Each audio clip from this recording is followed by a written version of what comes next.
DANE tiene una operación estructural muy significativa que se llama la Gran Encuesta Integrada de Hogares. La Gran Encuesta Integrada de Hogares es una encuesta continua en la que aproximadamente al trimestre se están encuestando 60.000 hogares a lo largo y ancho del país. Eso significa que aproximadamente tenemos entre 20 y 25.000 hogares cada mes continuamente siendo encuestados por el personal de trabajo del DANE. Nosotros, para garantizar la objetividad y la rigurosidad del comportamiento del mercado laboral, vamos y le preguntamos a los hogares indirectamente cuál es la situación laboral a través de la cual se generan unos ingresos. Gracias a esa encuesta que nosotros desarrollamos continuamente cada mes, nosotros logramos tener una información que permite indirectamente, pero de forma objetiva, medir las condiciones de empleo y desempleo en el país. Una vez se define el muestreo aquí en la sede principal del DANE en Bogotá, a través de nuestros muestristas que son profesionales en estadística, es decir, nosotros dividimos a nuestros encuestadores en áreas en las respectivas ciudades que en primera instancia van a notificar a los hogares que han sido seleccionados. Esa notificación se hace a través de una boleta que se le entrega a la persona que esté en ese momento en el hogar y se agenda una cita para que los encuestadores puedan ir y tener la información en la cual se preguntan todos los detalles de conformación del hogar, de sus fuentes de ingreso, y ahí es donde viene ya el punto clave de cómo se miden las condiciones del mercado laboral. A las personas generadoras de ingresos les preguntamos según su edad, porque en Colombia en los contextos urbanos las personas mayores de 12 años y en los contextos rurales las personas de más de 10 años son aquellas que conforman lo que se define la población en edad de trabajar. Esa población en edad de trabajar, como su nombre lo indica, son personas mayores de 10 o de 12 años que tienen la posibilidad de formar parte del mercado laboral. Y dentro de esa población en edad de trabajar tenemos una población que se llama la población económicamente activa,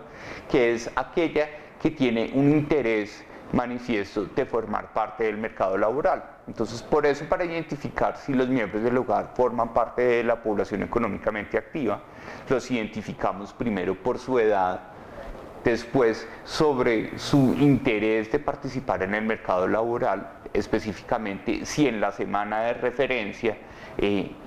trabajó al menos una hora o hizo gestiones para buscar un trabajo,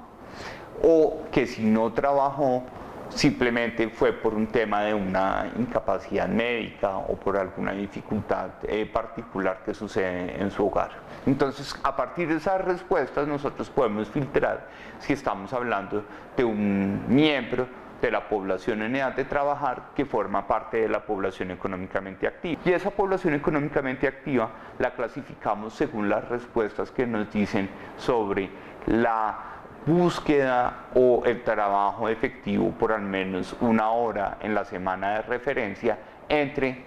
ocupados o desocupados.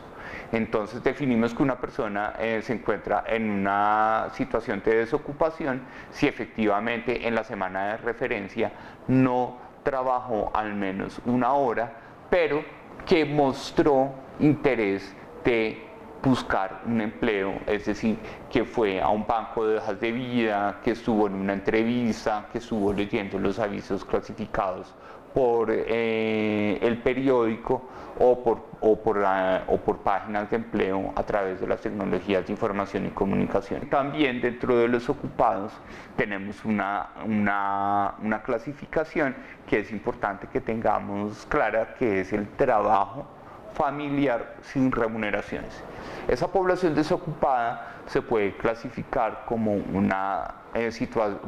población en situación de desempleo objetivo o subjetivo. Nosotros llamamos el desempleo objetivo cuando esas personas que nos dicen que no trabajaron al menos una hora en la semana de referencia expresan que hubo una evidencia concreta de que están haciendo búsquedas por diferentes mecanismos para un empleo durante el último mes. Ese es desempleo objetivo. Cuando la persona no ha hecho nada en el último mes, pero sí lo ha hecho en periodos previos, es que nosotros llamamos una situación de desempleo subjetivo, porque no estamos seguros de si efectivamente la situación de desocupación es el resultado de una fricción del mercado laboral, es decir, de alguien que no le esté dando empleo, o tal vez son unas dificultades de una falta de motivación o de efectividad de la persona en buscar ese empleo en particular. Esas son las principales clasificaciones que tenemos de desempleo objetivo y subjetivo. Y esa población ocupada y la población desocupada, que forman parte de la población económicamente activa, tienen otro referente para llegar a conformar la población en edad de trabajar, que es la población económicamente inactiva. ¿Eso qué significa? Significa que a través de las preguntas que hacemos en nuestra encuesta de hogares podemos identificar a miembros del hogar que son estudiantes o que son personas que se dedican a trabajo no remunerado al interior del hogar, que eso se considera una situación de inactividad, que son rentistas, es decir, que viven de un arriendo de un inmueble y por consiguiente no tienen que ir al mercado laboral, que son personas en situación de discapacidad y por consiguiente no pueden formar parte de esa población económicamente activa, o personas que están en situación de retiro o pensionados que viven de una renta específica que reciben como pensión del sistema de seguridad social y de pensiones. Cuando una persona se identifica en el hogar como militar, entonces automáticamente nosotros hacemos un tratamiento especial de esa condición, porque sabemos que son empleados públicos, pero tienen un tratamiento particular dentro de la consolidación de la base de datos. Entonces, una vez nosotros tenemos esos referentes y esas variables, estamos en capacidad de poder hallar la tasa de desempleo, que lo que nos busca es medir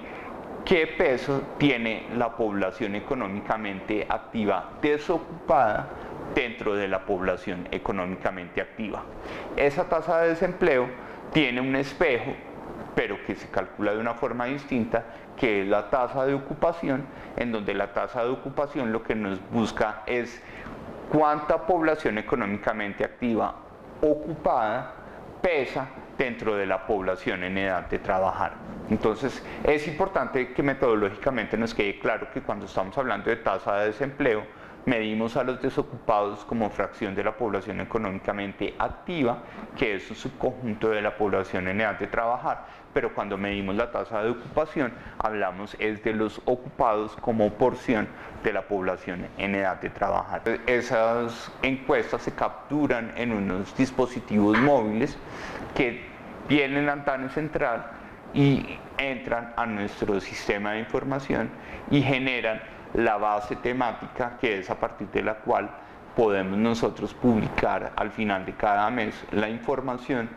coyuntural y estructural del mercado laboral colombiano. En lo que tiene que ver con seguridad social, son preguntas que entran para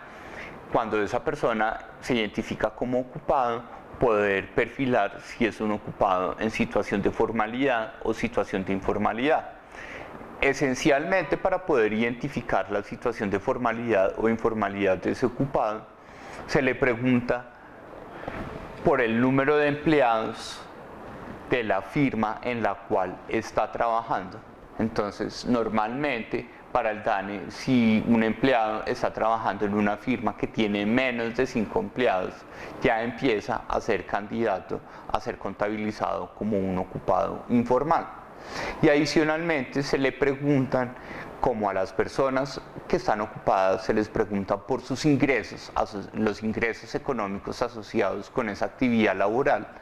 Se les pregunta si en el marco de esos ingresos han sido remunerados no solo por su trabajo, sino que también han recibido los pagos asociados con seguridad social y pensión. que es otro criterio que utiliza el DANE bajo estándares internacionales para poder clasificar a un empleado como formal o informal según si paga o no el régimen de seguridad social y pensión en el país.